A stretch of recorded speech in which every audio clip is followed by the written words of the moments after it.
사무엘상 16장 봅니다. 16장 1절에서 23절까지 전체적으로 16장을 다 보는데요. 우리 읽는 거는 14절부터 23절까지 말씀을 같이 합독합니다. 사무엘상 16장 14절에서 23절까지의 말씀입니다. 같이 합독합니다. 여호와의 영이 사울에게서 떠나고 여호와께서 부리시는 악령이 그를 번뇌하게 한지라. 사울의 신하들이 그에게 이르되 보소서, 하나님께서 부리시는 악령이 왕을 번뇌하게 하온즉 원하건대 우리 주께서는 당신 앞에서 모시는 신하들에게 명령하여 수금을 잘 타는 사람을 구하게 하소서. 하나님께서 부리시는 악령이 왕에게 이를 때에 그가 손으로 타면 왕이 나으시리이다 하는지라. 사울이 신하에게 이르되 나를 위하여 잘 타는 사람을 구하여 내게로 데려오라 하니 소년 중 한 사람이 대답하여 이르되 내가 베들레헴 사람 이새의 아들을 본즉 수금을 탈 줄 알고 용기와 무용과 구변이 있는 준수한 자라. 여호와께서 그와 함께 계시더이다 하더라.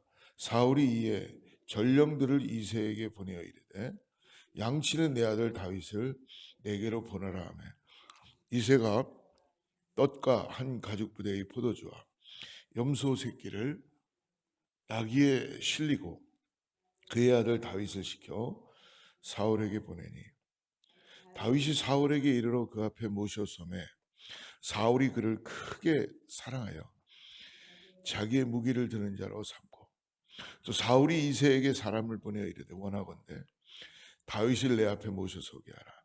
그가 내게 은총을 얻었느니라 하니라. 하나님께서 부리시는 악령이 사울에게 이를 때에 다윗이 수금을 들고 와서 손으로 탄즉 사울이 상쾌하여 낫고 악령이 그에게서 떠나더라. 아멘. 하나님께서는 하나님이 기름 부어서 세우신 왕을 결국 하나님 뜻 가운데 불순종하는 그의 모습을 보면서 하나님은 계속적으로 돌아오기를 원하셨죠. 그러나 사울은 하나님을 정말 잘 알지 못했던 것 같아요. 여러분, 우리도 한번 우리 삶을 돌아보면서 정말 내가 얼마만큼 하나님 앞에 순종하고 하나님 뜻이라면 내가 그 앞에서 다시 무릎을 꿇을 수 있는가. 여러분, 한번 오늘 말씀을 통해서 우리도 깨닫기를 바랍니다. 하나님은요, 우리의 슬픔과 우리의 아픔 속에서도 함께 슬퍼하시고 아파하시는 분이십니다. 그러나 하나님은 하나님의 경륜을 계속 이어가시는 분이시죠.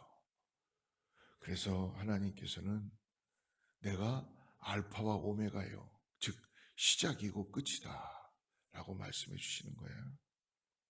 인간은 슬픕니다. 오늘 사무엘은 하나님께서 사울을 버리시는 그거를 눈으로 목격하고 있어요. 얼마나 안타깝겠어요.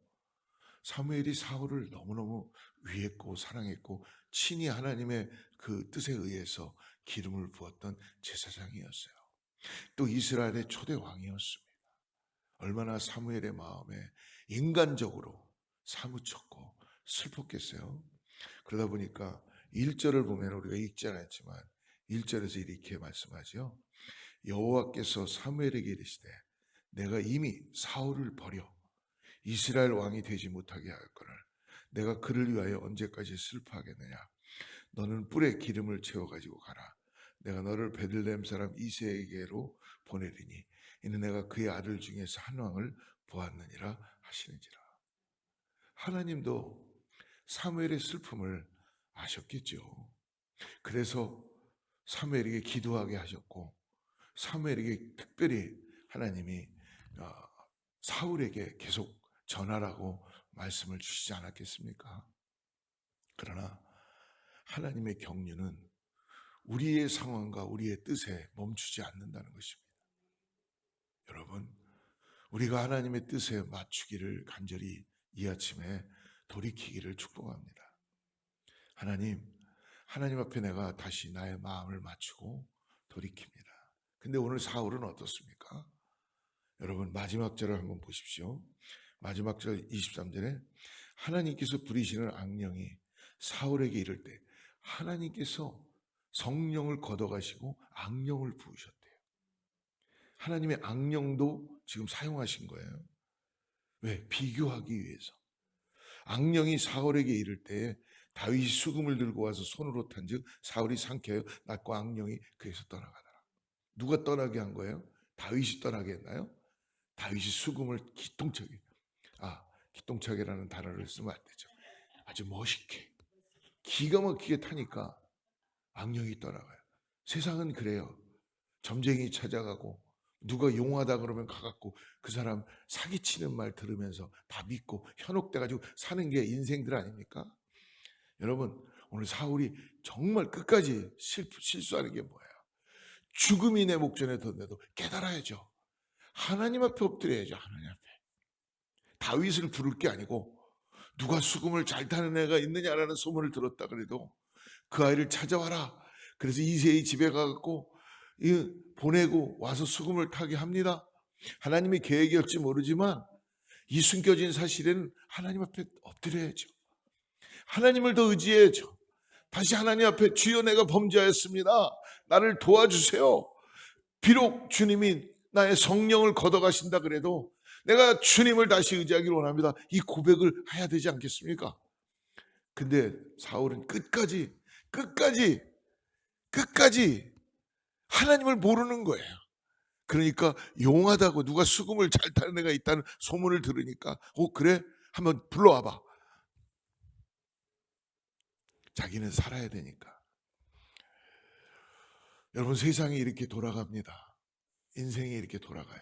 여러분 줄 서지 마세요. 거기에 하나님께 줄 서십시오. 하나님 바라보십시오.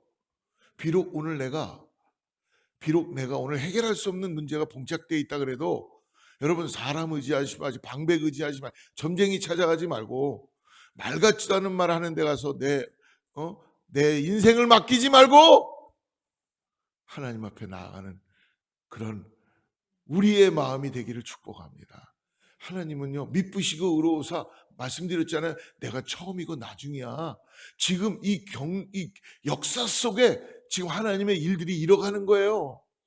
그렇기 때문에 거기에 내가 하나님의 이름을 부르고 하나님 앞에 나가는 내가 있어야 될 줄 믿습니다. 오늘 하나님은 그러므로 결코 하나님의 역사를 멈추지 않으시죠. 내 마음의 다윗을 선택하십니다. 마음의 중심에 하나님을 모시는 다윗. 오늘 다윗을 선택하는 이 세 가지 이유를 말씀을 통해서 우리가 볼 수 있는데요. 첫째, 어떻게 다윗을 선택하시는가? 하나님이 우리에게서 주시는 마음이에요. 7절 보세요. 7절 우리 읽지 않았죠? 7절 같이 읽습니다. 시작. 여호와께서 사무엘에게 이르시되 그의 용모와 키를 보지 말라. 내가 이미 그를 버렸노라.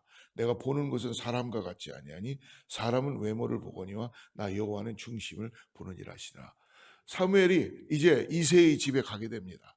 사울의 눈치를 보면서 가서 제사를 드린다고 하면서 가서 이새의 집에 가서 이새의 아들들을 쫙 세워놔요. 아주 용모가 출중합니다. 멋있습니다. 하나님 이 사람입니까? 패스. 이 사람입니까? 패스. 그러나 하나님은 다른 사람, 막내, 그것도 just boy. 막내는요 그 시대에요 카운팅도 안 됐어요. 저도 옛날에 막내였거든요. 맨날 콩나물 심부름은 나한테만 시켜. 우리 어머니가. 야, 우리 큰형하고 작은형은 그냥 있는데 막내가 그런 사랑도 제일 많이 받았지만 그냥 뭐 콩나물 심부름, 두부 심부름, 옆집에 뭐 꾼돈 갖다 줘라 뭐 이런 거 다 막내가 했었어요. 오늘 그런 막내 카운팅도 되지 않아요. 그런 막내를 보는데 하나님이 그를 보는데 오늘 뭐라고 본다고 합니까? 나 여호와는 뭘 본다고요? 외모를 보지 않고 중심을 보느니라. 여러분 그래도 우리는 외모를 보죠? 네, 봅니다. 근데요 철저히 깨달아야 됩니다. 그럼 이렇게 우리가 해석을 하면 좋겠어요. 중심이 아름다우면 외모도 아름다워져요. 저는 그렇게 믿고 있어요. 여러분 제 얼굴이 어때요? 새벽인데 괜찮나요? 네. 하나님 사랑하는 사람 중심을 가진 사람은요 외모에 하나님의 영광의 빛이 나타나게 될 줄 믿습니다. 왜? 계속 하나님 앞에 엎드리니까. 그렇다고 무슨 뭐 성형수술 안 해도 콜드크림 좋은 거 안 발라도 성령의 기름 부으심을 통해서 회개하니까 내 안에 하나님께서 어떻게 하세요? 내 속을 정결케 하시죠. 정결케 하시죠. 육신이 쇠약하는 건 어쩔 수 없잖아요. 주름이 잡히고 내 손등이 늙어가고 쭈글쭈글해지고 근육이 없어지고 하는 건 어쩔 수 없어요. 그러나 내 영이 충만해져서 하나님을 더 사랑하고 하나님 앞에 소망을 갖고 나가면 우리가 어디에 있든지 간에 하나님이 저희를 통하여서 예수 그리스도의 빛으로 드러나게 해주신 줄 믿습니다. 사랑하는 여러분, 세상은요 스펙을 봅니다. 외모를 봅니다. 여러분, 요즘 결혼하는데도 옛날에는 사자 돌림 받은 남자들이 첫 번째 저거였대요. 선택되는 결혼 신랑감으로. 근데 옛날에는 저도 목사니까 사자 들어가죠. 목사는 별로 쳐주지 않았대요. 근데 요즘은요 목사도 많이 쳐준대요. 왜? 목사들이 괜찮다는 거죠. 뭐가 괜찮은 건지 잘 모르겠지만 정말 목사의 그 아내가 되는 게 괜찮은 건가요? 인간적으로 볼 때는 십자가의 길을 걸어가는 건데 세상이 바뀐 거예요. 여러분, 외모 스펙 보고 우리 사람을 결정할 수 없습니다. 그 사람의 중심을 보고 함께 기도해주고 우리 자녀들에게도 예수 그리스도를 통해서 마음의 중심을 가지고 살아가는 아이들은요 세상에 나가서도 스펙을 자랑하지 않으려고 그래요.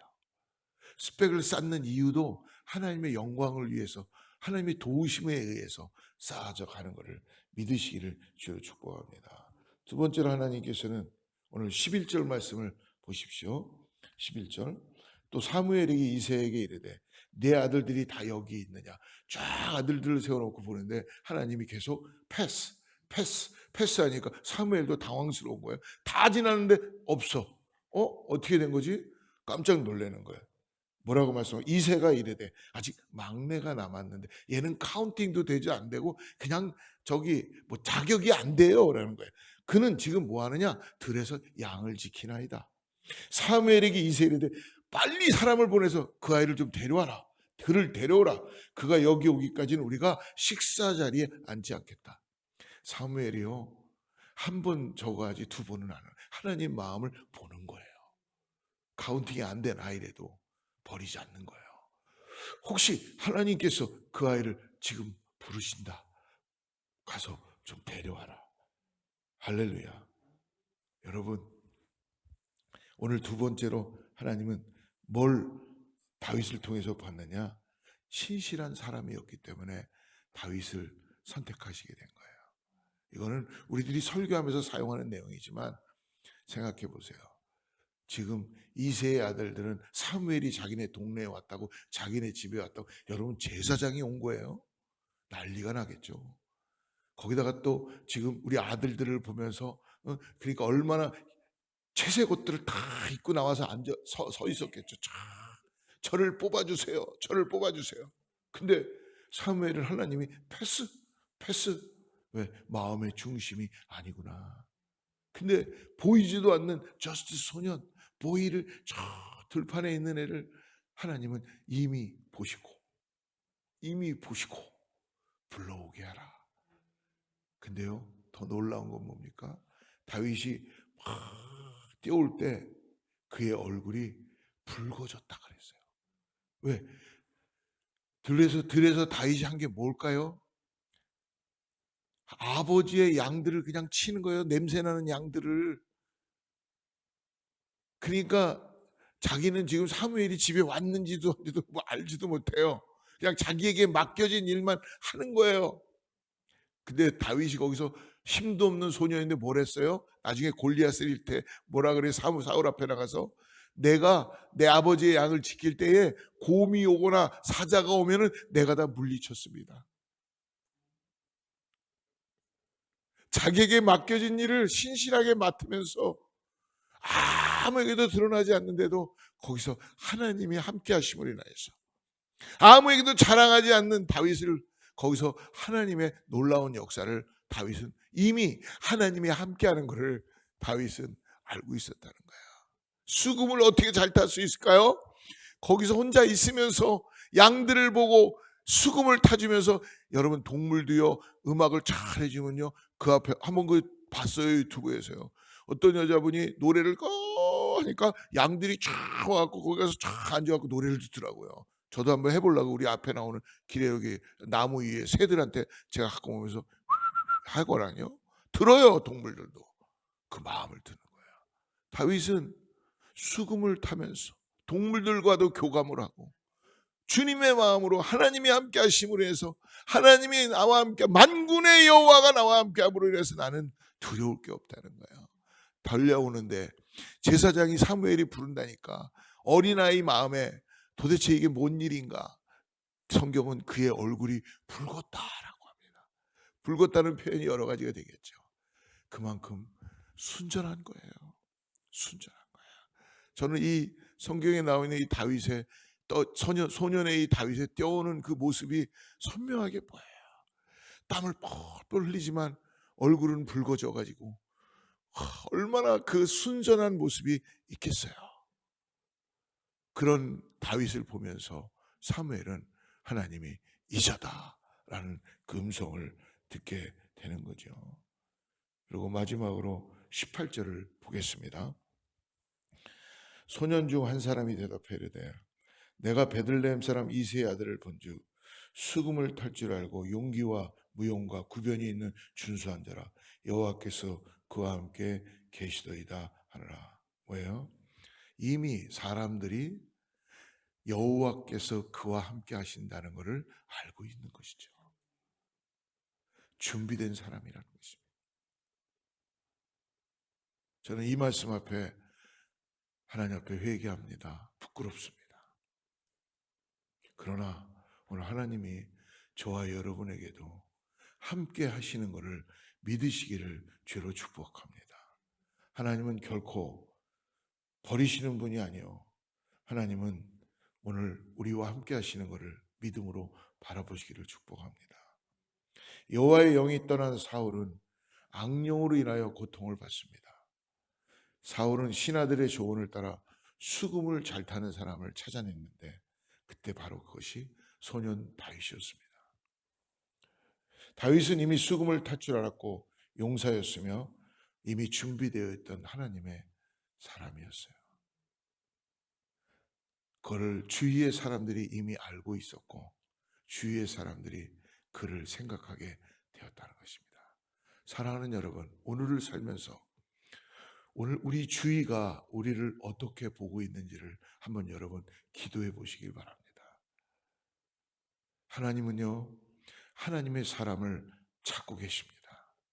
내 마음에 합한 자, 마음의 중심에 주님을 바라보는 자, 신실한 자, 그리고 맡겨진 일을 충성되게 할 수 있는 그런 준비된 자를 하나님은 지금도 부르시고 찾으시는지를 믿습니다. 사랑하는 성도 여러분, 자신의 능력을 준비한 이 다윗, 하나님으로 인하여서 기뻐하는 다윗의 모습을 볼 수 있습니다. 오늘 우리가 살아가는 이 순간을 귀하게 여기시고 나로부터 인하여 하나님의 중심으로 하나님만을 바라보는 마음으로 나가는 저 여러분 되기를 축복합니다. 기도하겠습니다. 하나님 아버지, 내게 주어진 상황에서 감사하며 성실하게 살아갈 수 있도록 도와주시옵소서. 아버지, 아무도 바라보지 않고 아무도 나를 인정하지 않는다 해도 맡겨진 일에 신실하게 반응하게 하여 주시고, 오늘도 나의 중심을 보시는 주님과 함께 동행하는 사랑하는 성도님들 다 되게 하여 주시고 교회가 되게 하여 주시옵소서. 예수님의 이름으로 간절히 기도드립니다.